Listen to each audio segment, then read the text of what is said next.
Hey guys, bienvenue dans cette nouvelle vidéo, bienvenue sur ma chaîne, j'espère que vous allez bien. Aujourd'hui dans cette nouvelle vidéo, c'est une vidéo sans filtre, assez particulière sur ma chaîne vidéo qui entre toujours dans le contexte de ma chaîne. En tout cas, vous voyez et vous verrez dans le titre et même dans le contenu de la vidéo. Aujourd'hui c'est une vidéo sans filtre, une vidéo 100% sans filtre, pas de cut, pas de montage, c'est juste un récit, un partage d'un ressenti. Également, parce que j'ai reçu énormément cette question-là sur mes différentes plateformes d'ailleurs. N'hésitez pas à aller me suivre sur mes différentes plateformes, Michelouche sur Facebook, Instagram et TikTok. J'en ai deux d'ailleurs, au cas où vous voyez deux comptes TikTok, c'est toujours moi. Et à me partager votre avis en commentaire. Alors, beaucoup de personnes m'ont demandé, suite à mes partages sur mes réseaux, comment est-ce que j'ai vécu le fait d'être différent. Alors, je pose le décor tout de suite. Il faut savoir que je suis albinos et dans mon pays, et même partout ailleurs, c'est vu de façon très bizarre. Voilà, il faut que je dise les termes. Ici, je vais vraiment dire les termes, je vais vous dire les mots, je vais vous dire sans filtre. C'est vraiment sans filtre, sans cut. Vous n'allez pas avoir de cut sur cette vidéo, il n'y aura pas de montage parce que c'est une vidéo 100% honnête et c'est mon ressenti que je partage. Si demain je suis plus en accord avec ça, peut-être je supprimer cette vidéo. Et si je suis toujours en accord avec ça, bah, je la garderai là, voilà. Parce que je la fais aussi pour moi, pour pouvoir un peu faire le point, faire des points sur les i, également partager mon ressenti. Et s'il y en a d'autres qui ressentent la même chose, n'hésitez pas à m'écrire en commentaire. Beaucoup de personnes m'ont demandé comment est-ce que j'ai vécu le fait d'être différent dans une société. Il faut savoir que, comme je l'ai dit déjà une fois, je suis albinos et les albinos au pays, dans mon pays, en tout cas le Cameroun, sont très rares. Et partout ailleurs, c'est une minorité. Il faut savoir déjà que l'albinisme, c'est une maladie. Oui, c'est une anomalie génétique récessive qui se transmet par les deux parents à l'enfant. Alors dans ma famille, je suis albinos et ça se caractérise par quoi? Une peau non pigmentée, des yeux non pigmentés, des poils non pigmentés et on a plusieurs types d'albinisme. Moi, j'ai un albinisme oculocutané. Alors, comment vous dire? Grandir avec cette différence flagrante-là, ce n'est pas chose facile. Il faut savoir que moi, je me suis rendu compte depuis très petite. Je me rappelle des souvenirs à la maternelle. Comment je me rappelle comment les gens m'insultaient tellement. Je me rappelle que j'ai su que j'étais différente tellement tôt. Tellement tôt. Je pense que à 2 ans, 3 ans, je savais que j'étais différente. Je savais que je n'étais pas comme les autres. Après, il faut savoir que moi, j'ai grandi dans un environnement assez aimant chez nous. Moi, j'ai jamais vu de différence entre moi, mes frères et sœurs. Franchement, c'était, voilà, quand j'étais chez moi, j'étais comme au paradis. Et quand je sortais, c'est là où je me rendais compte que j'étais différente. Je me rappelle même à la CIL, je bagarrais beaucoup. En fait, à l'école primaire, que ce soit la maternelle, la CIL, je me rappelle je bagarrais énormément parce que les gens me traitaient de guinguérou. En tout cas, c'est une expression que les Camerounais utilisent pour qualifier des albinos. Et je bagarrais énormément pour ça. Je me rappelle un jour, j'avais arraché les cheveux de ma camarade, parce qu'elle m'avait appelé comme ça. En vrai, avec beaucoup de recul, je me rends compte que j'ai grandi dans énormément de colère. J'étais une enfant très en colère et je ne supportais pas l'attaque parce que j'étais très sur la défensive. Tu me dis ça, je bagarre. Tu me dis ça, je bagarre. Et j'ai été toujours comme ça. Je bagarrais toujours jusqu'au CE1, CE2 que j'ai arrêté de bagarrer, je crois. Oui. Et franchement, j'ai toujours grandi dans la solitude. J'ai pas eu vraiment d'amis, surtout vraiment les petites classes là, parce que je me rappelle, tous les enfants me fuyaient parce qu'ils estimaient que j'étais un peu bizarre. J'avais quelques amis, mais vraiment, même parmi les quelques amis là, on estimait toujours que tu es l'autre, tu vois, tu es les gens là. Les gens te qualifiaient comme les gens là et tout. Et franchement, j'ai grandi comme ça. Au CEP, j'avais une amie qui, franchement, me piétinait, ne voulait pas me voir. Aujourd'hui encore, je vous assure, je sais qu'on était des enfants, mais j'en veux à ces gens-là. C'est bizarre de dire ça, non. Mais je les en veux quand même. Je les en veux. Et pas que je les en veux, genre, je les déteste, mais je me dis, vous avez gâché mon enfance. Genre, oui, on était les enfants, mais vous avez gâché mon enfant. Genre, vous avez gâché ma scolarité. Je vais pas vous cacher ça. Je les en veux toujours. Mais bon, je les connais. Je les connais. Ce sont mes amis après, on n'a pas ensemble, mais quoi. Du coup, bah, j'ai évolué et il faut savoir que déjà avec les amis, les camarades, c'était pas trop ça. Mais je pense que déjà la première chose que ça m'a permis de faire, ça m'a permis de me recentrer sur moi-même. J'ai été une enfant qui a énormément grandi, centrée sur elle-même. Je n'avais pas trop d'amis, pas trop de connaissances. Et jusqu'au jour d'aujourd'hui, je suis comme ça et je ne m'en plains pas. Franchement, aujourd'hui, c'est même mon flex, ça me fait plaisir, j'aime rester comme ça. Mais il faut savoir que c'est venu de ce trauma-là, de ce rejet-là. J'ai été énormément rejetée dans mes amitiés. J'ai été énormément rejetée par des personnes de mon entourage qu'à un moment donné, je préfère rester dans mon coin. C'est pour ça que moi, j'ai pas trop voulu relationner avec les gens, faire les amitiés, tout ça, parce que j'ai eu des mauvais souvenirs. Donc, franchement, CE2, CM1, CM2, j'ai des amis à l'école. Mais il y a toujours une différence de traitement. En tout cas, ça se voit. Et côté scolarité, il faut savoir qu'à l'école aussi, c'était un peu compliqué. Bon, pas compliqué, genre les leçons, mais compliqué. Moi, je suis un enfant, j'ai jamais copié les cours. Je me rappelle pas d'une classe où j'ai passé une année à copier des cours. Je pense à part le CM2, parce qu'au CM2, le maître me donnait son cahier. Voilà, je pense que c'est la seule classe où j'ai vraiment copié les cours. En tout cas, cœur sur ce maître-là. Si un jour il passe sur ma vidéo, cœur sur lui parce qu'il m'a permis de vivre une scolarité saine et je pense que c'est l'une des seules classes, que ce soit dans mon primaire ou dans même mon lycée où j'ai vécu ce genre de scolarité-là. Donc voilà. Et le lycée arrive. Il faut savoir que moi, je fais 2 classes en une même année, tout simplement parce que dans notre école, il y avait une politique comme quoi, si tu sors parmi les 10 premières, au moins un, bah, tu vois, au moins deux. Donc, je pense que j'étais première. Et après, donc, je suis allée au commun 2, j'ai fait mon CEP. Je suis allée en sixième. Bienvenue, le lycée. Il faut savoir qu'au lycée, déjà, c'est un endroit où j'ai très mal vécu. J'ai très, très mal vécu ça. Mais également, j'étais déjà habituée au rejet. Donc, je m'en foutais si j'avais les amis ou j'avais pas des amis. J'étais déjà habituée à la solitude. J'étais déjà habituée à tout cet environnement-là, vous voyez. Donc, que j'ai des amis, que j'ai pas des amis, que je m'en foutais un peu pas mal.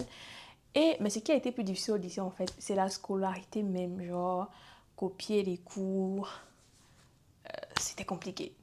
Et là, je veux dire que j'ai toujours mis des personnes magnifiques sur mon chemin. Parce que comme je vous l'ai dit, c'était mon maître au commun 2. Mais en sixième, j'ai rencontré une amie qui... Je pense que je lui dois mes résultats. Ça veut dire que quand je sortais première, je pense que c'est grâce à elle. En tout cas, en sixième, j'ai rencontré une amie qui est devenue comme une sœur pour moi. Franchement, tous mes cours, soit je recopiais, soit franchement, elle recopiait pour moi. Tellement c'était... Elle connaissait par quoi je passais. Vraiment, c'était fluide. C'est l'une des seules personnes, je pense que c'est l'une des seules. Oui, franchement, l'une des seules personnes à qui j'avais vraiment expliqué que je ne voyais pas. Parce que sinon, mes autres camarades ne savaient pas.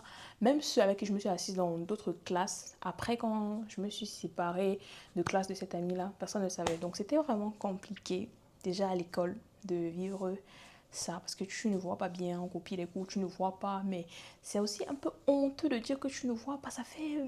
je sais pas si vous voyez, mais c'est bizarre, quoi. Parce que les gens vont toujours te poser des questions, mais assez tôt au premier, bon, mais... Et alors que tout ça ne t'aide pas, tout ça ne t'aide pas parce que même quand tu es au premier, tu ne vois pas. Encore en sixième, ça va parce on est là, donc tu peux aller même t'asseoir devant le tableau, tu copies ton cours sans problème. Mais plus les classes avançaient, franchement, ça devenait lourd. Et à un moment donné, je pense qu'en quatrième, j'ai arrêté de copier les cours, j'ai arrêté de vouloir faire des efforts. Hein? Les cours qu'on dictait, je prenais mes cours qu'on ne dictait pas, je ne prenais pas. En gros, franchement, ma scolarité s'est bien passée, malgré tout ça, bah, je passais toujours avec de très bonnes notes d'ailleurs. J'étais toujours parmi les max de ma classe, si je peux dire ça comme ça. Mais c'était compliqué. Et déjà, il faut savoir aussi qu'un truc, c'est que moi, ce qui m'a traumatisée, franchement, c'était les jours où il fallait venir à l'école et les jours où il fallait rentrer d'école. Parce qu'il faut savoir que je venais à l'école, soit en moto, comme ça, et je rentrais souvent avec des amis. Et franchement, sur le chemin du retour, on fréquentait dans un lycée et il y avait un autre lycée qui faisait la technique. Et ces gens-là, franchement, ils m'ont traumatisée. Parfois, quand je voulais rentrer comme ça, j'appréhendais de passer devant ce lycée-là parce que les mots, les regards, les attaques, franchement, c'était trop pour moi. Ça m'a franchement rendu insensible également parce que c'est pourquoi aujourd'hui, je ne sais pas ce qu'on pourrait encore me dire qui puisse m'atteindre parce que quand je rentrais de l'école, pour moi, c'était un supplice. C'était vraiment un supplice parce que c'était too much pour moi. Et je ne supportais pas. Donc, à un moment donné, moi, j'ai arrêté de marcher. Quand je rentrais, je prenais ma moto et basta. Tac, j'arrivais chez moi. Tac, je prenais ma moto pour venir à l'école. Je passais cette route-là parce que ces élèves-là me traumatisaient, mais de ouf. Malade. Donc, franchement, j'ai vécu ma scolarité comme ça. jusqu'à j'ai réussi mon bac. Et franchement, côté amis, franchement, j'avais des amis, je vous assure. Moi, au lycée, j'avais des amis. C'était pas comme au primaire. Mais c'est pas parce que j'avais des amis que, voilà, enfin, que j'avais des amis, que j'avais pas des amis. Honnêtement, pour moi, ça m'était un peu égal. Oui, parce que j'étais déjà habituée à être seule. Et j'ai commencé à me plaire dans ma solitude. Ça fait que même quand j'avais des personnes qui étaient autour de moi, parfois j'oubliais que j'étais avec des gens. Et je ne parlais tout simplement pas. Je n'aimais pas parler avec les gens. Je pouvais arriver comme ça à l'école. Je reste toute la journée sans parler à personne. Et ça ne me dérange pas. Et je ne remarque même pas que je ne parle pas, vous voyez. Parce que j'étais déjà habituée comme ça. C'était ma carapace quand j'étais dehors. Et pourtant, quand j'étais chez moi, je bavarde. Franchement, chez nous, franchement, j'étais une autre moi, j'étais à l'aise. Mais quand je sortais, je venais, je copie mon cours, je regarde le tableau, je ne parle pas, je parle à personne. Et à un moment donné, j'ai commencé tellement à me plaire dans cette solitude-là que je trouvais ça même très dangereux. Mais bon, voilà, j'ai vécu mon lycée comme ça. Après, côté amitié, ouais, franchement, ça passait. Et franchement, côté garçon, moi, je me suis jamais intéressée aux garçons, donc ça ne m'intéressait franchement pas. C'était quelque chose où je ne saurais pas dire, parce que quelqu'un m'a demandé, et quelles sont les relations. Franchement, je ne m'intéressais pas aux garçons quand j'étais au lycée, donc ça, je ne saurais vraiment pas quoi dire. Ça ne m'intéressait pas plus que ça. Et tout ce qui m'intéressait, franchement, c'était venir, finir vite ça, quitter, prendre ma moto, rentrer chez moi et faire ma vie, quoi. C'était tout. Donc, j'ai passé mon diplôme de fin de cycle secondaire. Et après ça, il en est venu l'université. Franchement, l'université, il faut savoir que moi, je suis allée dans une faculté de médecine. Et je pense que ça a été l'un des plus beaux choix parce que j'ai rencontré là-bas ma soeur. Et comme je vous ai dit, j'avais rencontré ma première amie en sixième et j'ai rencontré ma soeur. Et c'est vraiment la seule personne à qui j'ai tout expliqué. Et franchement, je pense que mon université n'a eu rien à voir avec mon lycée parce que j'étais tellement bien entourée que je ne remarquais même pas les difficultés qui m'entouraient parce que j'avais quelqu'un qui me portait, qui me supportait, qui était vraiment là, qui est vraiment là pour moi, que j'ai jamais remarqué les manques et tout. Parce qu'elle complète tout en fait. J'avais jamais eu de problème de cours, enfin, toute ma scolarité, c'est super. Enfin, c'était un autre monde comparé à ce que j'ai vécu au lycée, seul dans mon coin, un peu, tout ça, et tout ça. Et franchement, j'ai toujours remarqué le regard des gens et j'ai remarqué que peu importe la ville où tu es, les gens ils auront toujours ce regard-là. Ça veut dire que les pensées, c'est partout en fait. Tout le monde pense ça de toi, tout le monde a des préjugés sur toi, tout le monde pense peut-être que tu es sorcière, que tu te transformes la nuit, que tu contamines, que voilà, que c'est la malchance. Franchement, j'ai toujours remarqué ces regards-là des gens qui te regardaient comme ça, comme s'ils te regardaient pas trop, mais ils te regardent quand même. Et franchement, j'ai appris à vivre avec. Aujourd'hui, franchement, je vous dis, ça ne m'atteint plus. Et je remarque plus comment les gens me regardent, mais j'ai remarqué ça pendant longtemps. Et je pense aussi que c'est tout ça qui fait que, voilà, aujourd'hui, je peux vivre comme ça. Honnêtement, vivre avec l'albinisme dans un pays où c'est encore tellement mystifié, ça t'apprend l'amour de soi. Parce que honnêtement, si tu ne t'aimes pas, qui va t'aimer? Tout le monde te rejette. Les gens, même quand les gens parlent de toi, hein, les gens parlent toujours de toi en fonction d'un phénomène. Moi, j'avais des amis au lycée qui, un jour, je les ai surpris en train de dire, mais les gens là, et quand ils parlaient des gens là, ils parlaient de nous, de moi, genre, les gens là sont bizarres. Okay? Des amis. Donc, imaginez même si tes amis parlent comme ça de toi, imaginez des gens que tu ne connais pas. Moi, ça m'avait choqué. J'ai dit, mais attends, on est en train de rire, on rentre ensemble chaque jour, tu m'appelles les gens là. Genre, c'est pour te dire qu'ils te voient toujours comme un phénomène en fait. Beaucoup d'entre eux te voient toujours comme un phénomène. Et très peu de personnes te voient vraiment pour la personne que tu es. Et vraiment, c'est dommage. Mais en tout cas, ça t'apprend l'amour de soi.